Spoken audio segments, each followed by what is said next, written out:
This may be controversial and I know it's going to ruffle a few feathers, but Manchester United will not win another game this season.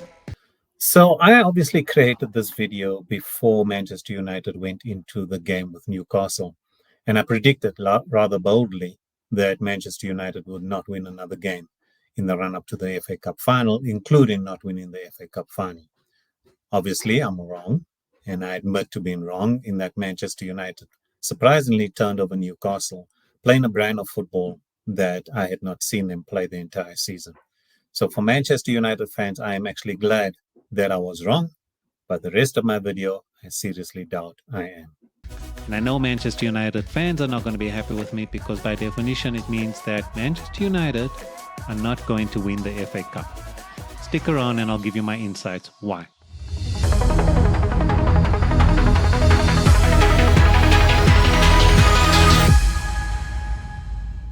So Manchester United won't win the FA Cup this season because they don't have a clear identity and style of play. They're not a defensive team. They don't play on the break. They don't play with wide wingers that crosses a ball in for unrushing defenders. They don't play with a solid midfield, and they definitely do not play further up the field and press the ball high. So you guys tell me, under Erik ten Hag, what is Manchester United's identity and what is their style of play? Does not seem to be in existence. It really feels as if there's nothing there. Manchester United won't win the FA Cup this year because of a lack of adaptability. In Holland, Erik ten Hag was top dog with the best side, and it was quite easy to bully all the other managers in the league.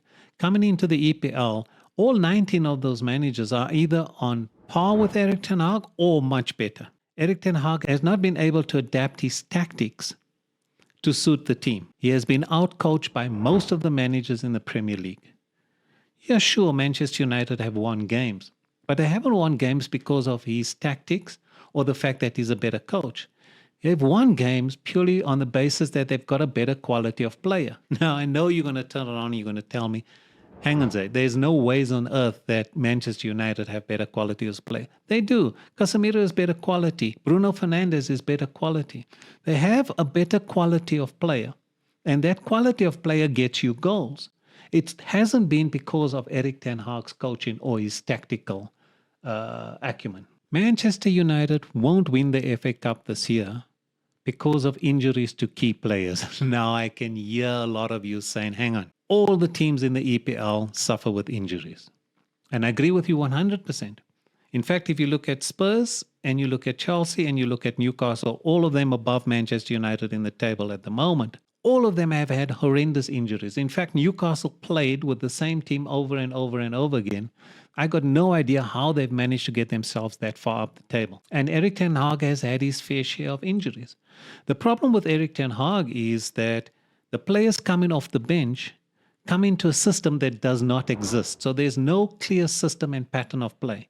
If you look at all of the other managers, when they bring in players off the bench into their teams, they come in and there's a style of play, there's a pattern of play, there's an identity. So everybody knows what they're supposed to do. Manchester United subs coming off the bench have got no idea what they're supposed to do. It's either that, or when you lose your first team players, which Manchester United have done, that the quality on the bench is not that great. And that's the reason why they struggle. If you play in a Casemiro, who's a CDM, as centre-back, and you're playing an injured Johnny Evans, who's 35 years old, if I'm not mistaken, as centre-back, you are going to have problems. Crystal Palace exposed them. But Crystal Palace exposed them not because of who they are. It's the fact that you're playing players out of position. And yes, Erik ten Hag had no choice. He had to play them out of position because his entire backline has been decimated. But the fact that the players are coming into a system where there is no system makes it very difficult. And the fact that he hasn't managed to adapt the team's playing style makes it even more difficult for players that come into the team. Manchester United cannot win the FA Cup this year because their top players have failed to deliver. Now, Rashford is a 1 in 3 season player. Let me qualify that. He plays brilliantly one season, scores a ton of goals, and then he disappears for 2 seasons. Bruno Fernandes has struggled this year, But I think he struggled because he's trying to play and do too much. He's trying to make up for all the inefficiencies of other players in the team. And I could be doing the other players a disfavor and maybe hyping up Bruno too much. But that's what I see. I mean, he runs around all the time. He runs nonstop. He plays for the shirt. Yes, Bruno does complain a lot. And pundits and fans do not like it. But look at his overall play. And again, in my opinion, he gives away the ball too many times because he tries to force the play. So that has been a struggle. Casemiro definitely has fallen off completely. It's no wonder that Real Madrid actually sold him. When he came in last year, he was brilliant. But Casemiro doesn't have pace. And when he loses a yard of pace, which has happened this year, it makes him look even more ordinary. And then add to that, when you don't have support in the midfield, and last year he did have support, he had Fred. But if you don't have support in the midfield this year, which he hasn't had, okay, it makes him look even worse. And then you put him in a back line against speedy forwards who's easily going to run past him. Makes him look very much like an ordinary player, which he is not. He's actually quite brilliant. I won't go in on Garnacho and Meno because I think they've actually been an added bonus to Manchester United. A bonus that Manchester United probably didn't see coming. But if you look at those two youngsters, they've actually stepped up into the boots of established players, and they've helped carry this particular team. Manchester United cannot win the FA Cup this year because of transfer failures. When you spend a ton of money on a player, you expect that you get in the finished article. Anthony is nowhere close to being the finished article. In fact, he's the only player I know that can find a cul-de-sac in a desert. If you add in Mason Mount, I've got no idea why Manchester United bought Mason Mount or where they were supposed to play him, because it seems like Erik ten Hag doesn't have a clue where to play him. And even if they do play him, he spent most of the season injured. The previous year, he struggled at Chelsea. And the year before that, he was Chelsea's Player of the Year. So between Player of the Year and him coming to Manchester United, something has gone very, very wrong with Mason Mount. And the fact that Erik ten Hag bought him is actually a surprise because there's no idea why he bought him. Erik ten Hag replaced a shot stopper in defy with a ball-playing goalkeeper. He brought in a ball-playing goalkeeper to play in a team that cannot play out of the back. He brought in a ball-playing goalkeeper who cannot seem to stop the ball with his hands. Granted, Onana has played a lot better the last couple of games. But again, you need to look at it from a realistic perspective. Besides two EPL teams, Manchester United have had the most shots at their goal in the entire season. And if you're going to hit that many shots or you're going to take that many pot shots at the Manchester United goals, goals are going to go in. Rasmus is too young and too raw to have the mantle of main striker at Old Trafford or within Manchester United on his shoulders. What he needed was an established striker next to him so that he could learn. But in my opinion, and this is probably going to be controversial, in my opinion, Rasmus is not the player that everybody else makes him out to be. If you watch him, his first touch is poor and his positional play is all over the show. He doesn't put himself into a position where the ball can get to him. Obviously, it's not his fault that your right wing can't cross the ball because your right wing is left-footed and he can't kick with his right foot.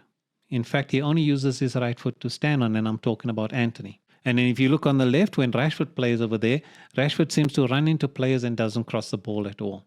So maybe I'm doing Rasmus a disfavor, and I'm hoping you, as the audience, can tell me why I'm doing Rasmus a disfavor. But in my opinion, he doesn't have the ability to hold up the ball, and his positional play is all wrong. So other than Martinez, all of Ten Hag's players that he's brought in, okay, has been poor. The lone players that he's brought in, and I'm not going to mention Wout Weghorst, has been poor. Only Martinez, in my opinion, has been a decent player that he's brought into the backline. And unfortunately for him, Martinez has spent the entire season on the bench or injured. Now, I know again what you're going to say. He Eric Ten Hag did not get all the players he wanted. Now you tell me which manager in the EPL other than Pep gets the players that he wants. Jurgen Klopp offered 100 million for Caicedo. I think it was Caicedo. He went to Chelsea. There was another player that Jurgen Klopp wanted to buy that also ended up at Chelsea.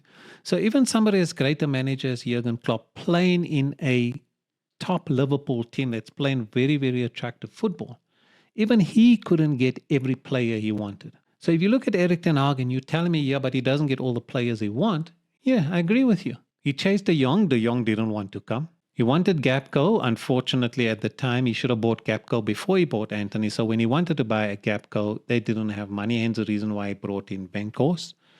And he wanted Harry Kane. Now, I guarantee you Harry Kane is looking at life at the moment and thanking his lucky stars that he chose to go to Germany rather than entertain a move to Old Trafford. Manchester United will not win the FA Cup this season because of poor player mentality and work ethic. In my opinion, Erik ten Hag has lost the dressing room.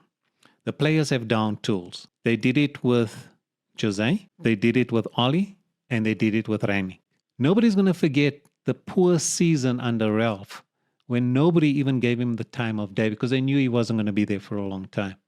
And they've done exactly the same thing to Erik ten Hag. I don't believe that Manchester United team is as bad as what they're showing on the field. But they've down tools. There is no work ethic. And in their thinking is, and players are genuinely selfish, they only think about themselves. Their attitude is simple. Eric's not going to be there next year. So there's nothing he can do to them. The new manager's going to come in, they're going to get their opportunities, there'll be a reset, and then they'll have a great first season again. And what they're hoping, or what they really don't care, is that you, the fan, conveniently forgets of the team that down tools. So when you don't have a team that's going to play for you, it's very, very difficult to know who is exactly going to show up on the day. Now, obviously, the players could be professional enough and there could be pride. And the fact that it's an FA Cup, they may play hard and they may lift themselves up. But here's one of the final reasons why I don't believe Manchester United can win the FA Cup. Manchester United cannot win the FA Cup simply because they're playing against Manchester City. They're playing against a team that is arguably the best in Europe at the moment. Let's take away the Champions League. They won the treble last year. They're going for their fourth league title in a row.